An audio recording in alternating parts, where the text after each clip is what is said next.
Persuna minn kull erba' fl-Unjoni Ewropea qiegħda f'riskju ta' faqar jew esklużjoni soċjali. B'din ir-realtà issir dejjem aktar serja il-kampanja bit-tema EU Money for Poverty Reduction fl-aħħar ġimgħat kienet qed tiġbor firem mill-Unjoni Ewropea kollha biex tagħmel pressjoni fuq il-mexxejja Ewropej għal sforz serju biex jindirizzaw din is-sitwazzjoni. Il-kampanja mmexxija minn qatt ta' istituzzjonijiet Ewropej li jaħdmu ma' dawk l-aktar fil-bżonn. Ivarjaw mill-Caritas għal Eurochild, Eurodiakonija, Solidaire, is-Social Platform, il-Platform tal-Anzjani Age, Workability Europe, Inclusion Europe u Salvation Army.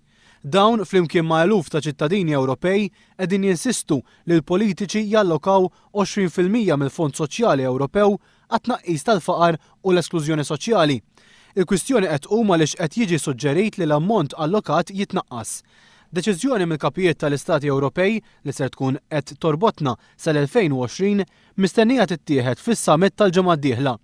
Il-Poverty Reduction Now qegħdin jgħidu li fi żmien ta' kriżi finanzjarja li qed toħloq aktar faqar, il-flus għal ġlieda kontra dan il-faqar għandhom jiżdiedu u mhux jonqsu. Għalhekk talbu lil kull Prim Ministru jew President Ewropew biex iwettqu dak il wedu.